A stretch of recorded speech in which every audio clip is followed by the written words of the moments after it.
Dito nga ako nag-request kay Daddy Boss na mag-celebrate ng birthday at hindi naman ako nagkamali dahil naging mas espesyal nga ang aking celebration. Ewan ko kung dala lang ba to ng pagbubuntis ko o sadyang tumatanda na ako dahil gustong gusto ko na ngayon ang makakakita ng nature.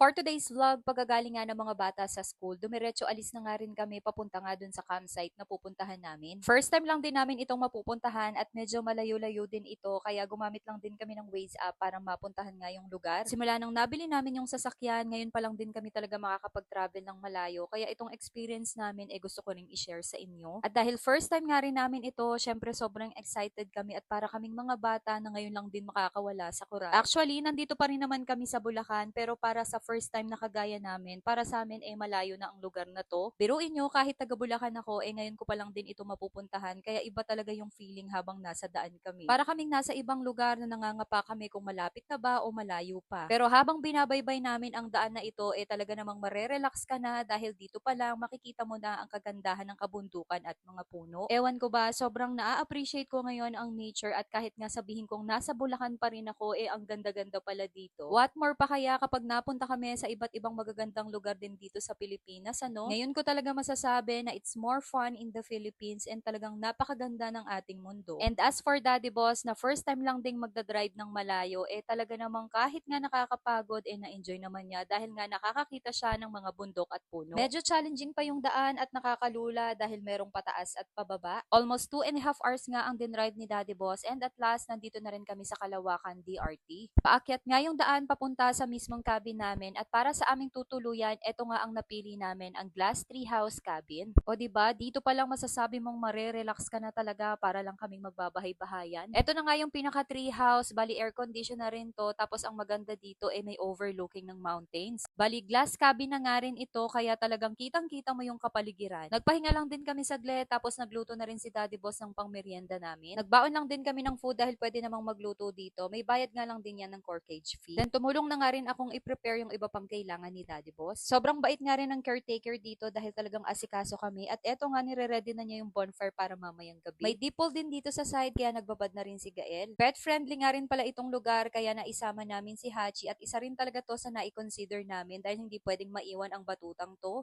Ang sarap nga tumambay dito sa ilalim ng puno dahil ang fresh ng hangin tapos hindi ganun kainitan. Maya-maya nakatapos na nga rin si Daddy Boss magluto at eto nga yung aming merienda. Dito sa ilalim ng treehouse, meron kami ditong chairs and table kaya dito na rin kami kumain. Hindi lang tiyan ang nabusog sa amin dahil kahit mga mata namin ay busog sa mga magagandang tanawin. Sobrang thank you Lord talaga dahil nai-experience na namin itong mga ganitong bagay. Pagkatapos kumain, umakyat kami dito sa kanilang cafe dahil meron ditong billiards and air hockey. Ito yung sobrang na-enjoy ni Gael dahil mahilig talaga yan maglaro ng mga games. At dahil hapon na nga rin ito at papalubog na rin ang araw, ganito nga ang kanyang naging view dito sa taas. Grabe, yung feeling ko ng mga oras na to ay napakaswerte ko dahil nasisilayan ko yung ganito kaganda. Yung talagang gagawin mo lang ay mag-enjoy, walang problema at ang payapa ng paligid. Yung kahit napakasimple, yung maglalakad-lakad lang kayo dito, pero napakasarap talaga sa pakiramdam. Tapos sa gabi, ganito naman yung naging view, sobrang ganda dahil sa mga ilaw na nakalagay sa bawat cabin. Feeling talaga namin, pagmamayari namin itong side na to and talagang may privacy bawat cabin. Maya-maya, sinindihan na nga ni Kuya Raymond itong bonfire para mas feel namin yung camping vibes. Isa rin to sa gusto kong ipa-experience sa mga bata dahil halos sa video lang nila napapanood yung magtutow sila ng marshmallow sa bonfire. Kaya si GL talaga ang pinaka-excited dito kaya kahit malakas yung apoy gusto na niyang isalang yung marshmallow. Magluluto naman nga ng steak si Daddy Boss and mag-iihaw na rin ako dito ng mga isda. Inihaw ko na nga muna itong hotdog habang inaantay namin na bumaba ng konti yung apoy dun sa bonfire. Maya-maya nung medyo okay na nga itong aming bonfire, ayan, hinayaan ko na nga rin si GL dyan na mag-toast ng kanyang marshmallow. 'Di ba ang simple lang ng kaligayahan, makapag-toast lang ng marshmallow,